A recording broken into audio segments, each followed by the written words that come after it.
بسم اللہ الرحمن الرحیم نحمدہ ونصلی علی رسولہ الکریم۔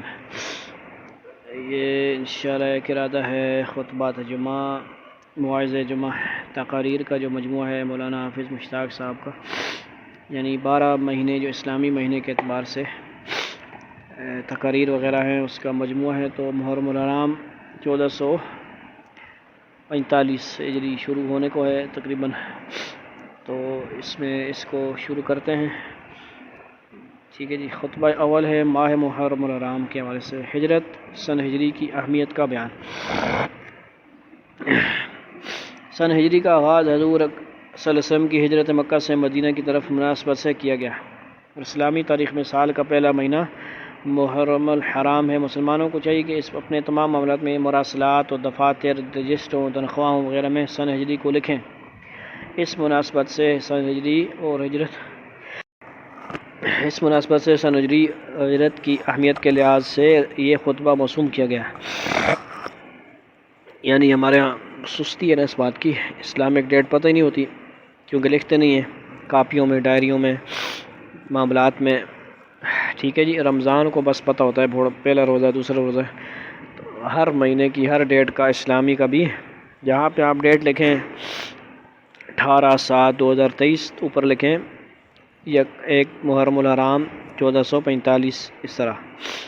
فضیلت ہجرت: الذین آمنوا وہاجروا وجاہدوا فی سبیل اللہ باموالہم وانفسہم اعظم درجۃ عند اللہ واولئک هم الفائزون یبشرهم ربهم برحمۃ منہ ورضوان وجنات لهم فیہا نعیم مقیم خالدین فیہا ابدا۔ ترجمہ: جو لوگ ایمان لائے اور ہجرت کی اور جان و مال سے اللہ تعالیٰ کی راہ میں جہاد کیا، یہ لوگ اللہ تعالیٰ کے نزدیک بہت بلند مرتبہ ہیں اور یہی لوگ کامیاب ہونے والے ہیں۔ ان کا رب ان کو اپنی خوشنودی اور رحمت والے باغوں کی خوشخبری دیتا ہے جن میں ان کو دائمی آسائشیں ہیں اور یہ لوگ ان میں ہمیشہ رہیں گے۔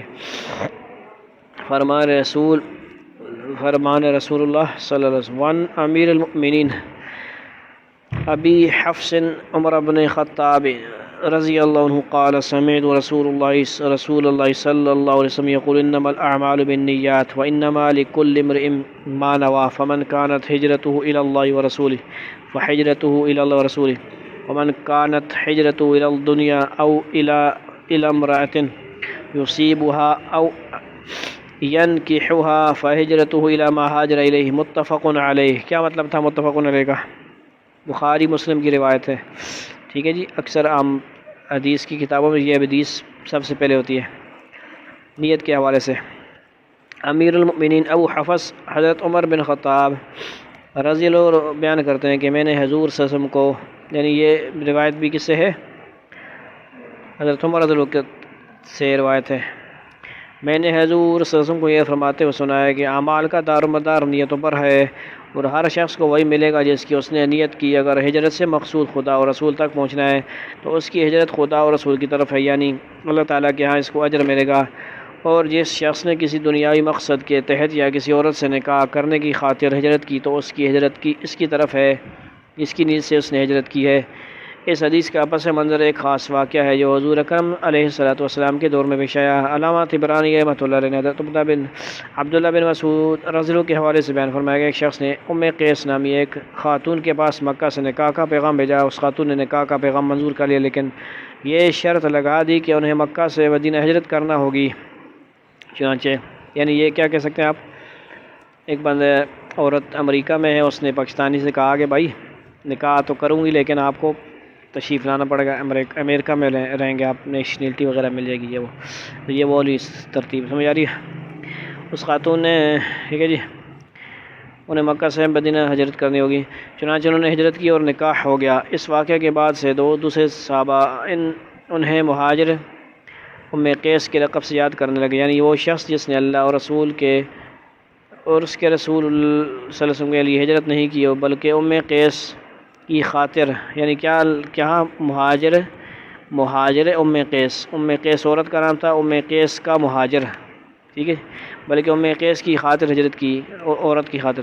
جب حضور صلی اللہ علیہ وسلم کو اس واقعہ کی اطلاع ہوئی تو اسی موقع پر مندرجہ بالا الفاظ فرمایا۔ مراد یہ ہے کہ اخلاص والا عمل اللہ کے ہاں اللہ کے یہاں مقبول ہے، نیک اعمال سے غرض اللہ کو راضی کرنا ہو، ورنہ دیکھو ہجرت جیسا عظیم عمل بھی اکارت ہو جاتا ہے، بیکار ہو جاتا ہے۔ سن ہجری حضور صلی اللہ علیہ وسلم کی حیات طیبہ کے اہم ترین واقعات میں سے ایک اہم واقعہ مکہ مکرمہ سے مدینہ منورہ کی طرف یاد تازہ کرتا ہے۔ اسلامی سال میں پہلا مہینہ محرم الحرام ہے۔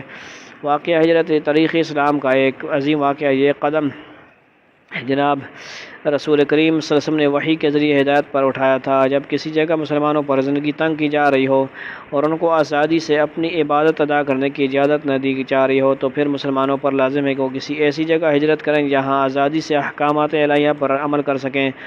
اللہ رب العزت نے خود نبی کریم صلی اللہ علیہ وسلم کو ہجرت حکم فرمایا کہ جب حالات نامساعد ہوں، دین کے کام میں رکاوٹیں ہوں تو ہجرت کی دعا کریں۔ فرمایا ربی ادخلنی مدخل صدق واخرجنی مخرج صدق واجعل لی من لدنک سلطانا نصیرا۔ سورہ بنی اسرائیل آیت نمبر 80۔ ترجمہ، اور یوں دعا کیجئے اے رب مجھ کو خوبی کے ساتھ پہنچائیے اور مجھ کو خوبی کے ساتھ لے جائیے اور مجھ کو اپنی طرف سے ایسا غلبہ دیجیے جس کے ساتھ نصرت ہو۔ ہجرت کے بعد اسلام کا مرکز مدینہ منورہ بن گیا تھا۔ اہل مکہ کی ناقدری کی وجہ سے اللہ تعالیٰ نے اہل مدینہ کو یہ شرف عطا فرمایا کہ یہ مدینہ حضور صلی اللہ علیہ وسلم کے جسد مبارک کی مزارگاہ بنے۔ مدینہ منورہ انوار نبوت کی آماجگاہ بنا۔ اب ہم مسلمان 15ویں صدی میں داخل ہو چکے ہیں۔ مسلمانوں کی تاریخ تابناک بھی ہے اور افسوسناک بھی ہے۔ تابناک اس لیے کہ مسلمانوں نے انسانی تہذیب و تمدن کا چراغ روشن رکھنے اور ترقی کی رفتار کو تیز کرنے میں عظیم کارنامے انجام دیے اور زندگی کے ہر شعبے میں نمایاں کردار ادا کیا۔ اور افسوسناک اس لیے کہ وہی مسلمان جو دنیا کے راہبر اور رہنما تھے اب پیچھے رہ گئے اور غیروں کو نقالی کرنے میں فخر محسوس کر رہے ہیں، انگریزوں کے کپڑے پہن کے آتے ہیں مسجد میں۔ ٹھیک ہے جی۔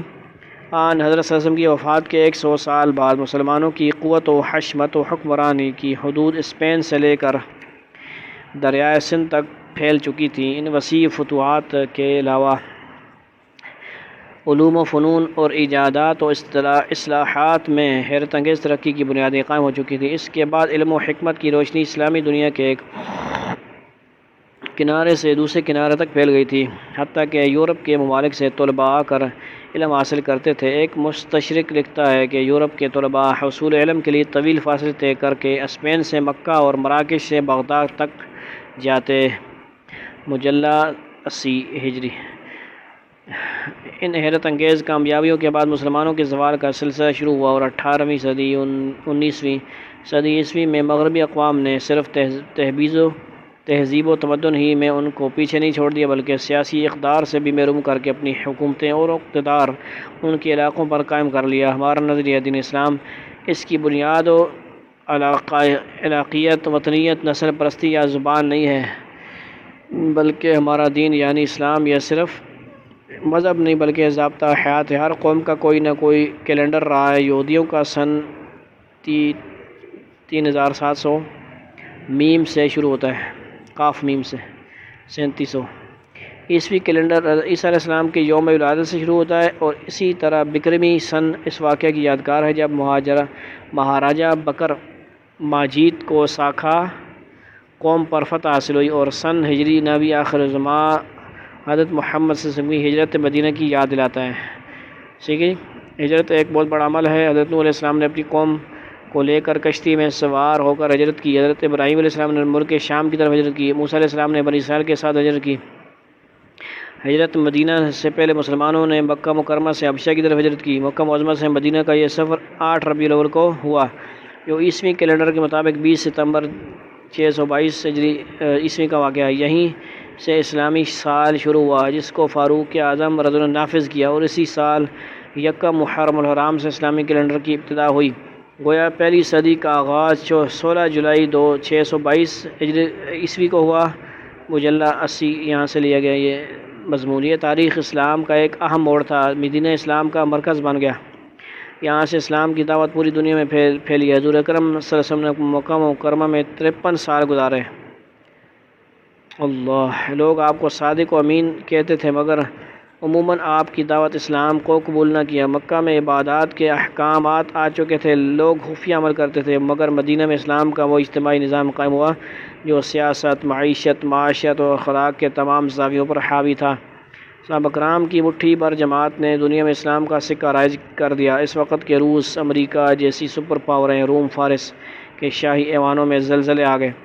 آج کے روس و امریکہ بھی مغلوب و ناکام ہو جائیں، بشرطے کہ ہم اب مسلمان اپنی اصلاح کر لیں، منافقانہ زندگی چھوڑ کر حقیقی اسلامی زندگی اختیار کریں۔ مولانا حالی کیا خوب فرماتے ہیں، مس خام کو جس نے کندن بنایا، کھرا اور کھوٹا الگ کر دکھایا، عرب جس پہ قرنوں سے تھا جہل چھایا، پلٹ دی بس ایک آن میں ان کی کایا، رہا ڈر نہ بیڑے کو موج بلا کا، ادھر سے ادھر پھر گیا رخ ہوا، وہ بجلی کا کڑکا تھا یا سوتے ہادی، عرب کی زمین جس نے ساری ہلا دی، ایک نئی لگن دل میں سب کے لگا دی، ایک آواز میں سوتی بستی جگا دی، پڑا رہا ہر طرف غل یہ پیغام حق سے، کہ گونج اٹھے دشت و جبل نام حق سے، حالی کا یہ شعر۔ یا رب چمن نظم کو گلزار ارم کر، اے ابر کرم خشکی زراعت پہ کرم کر، یا رب تو فیض کا مبدا ہے توجہ کوئی دم کر، گمنام کو اعجاز بیانوں میں رقم کر، نسل اور رنگ وطن قوم کے جھڑے مٹ جائیں، راگ میٹھا تیری عظمت کا سبھی مل کر گائیں، اپنی ملت کو قیام اقوام مغرب پہ نہ کر، خاص ہے ترکیب میں قوم رسول ہاشمی صلی اللہ تعالی علیہ وسلم۔ اللہ تعالی ہمیں عمل کی توفیق نصیب فرمائے۔ والسلام۔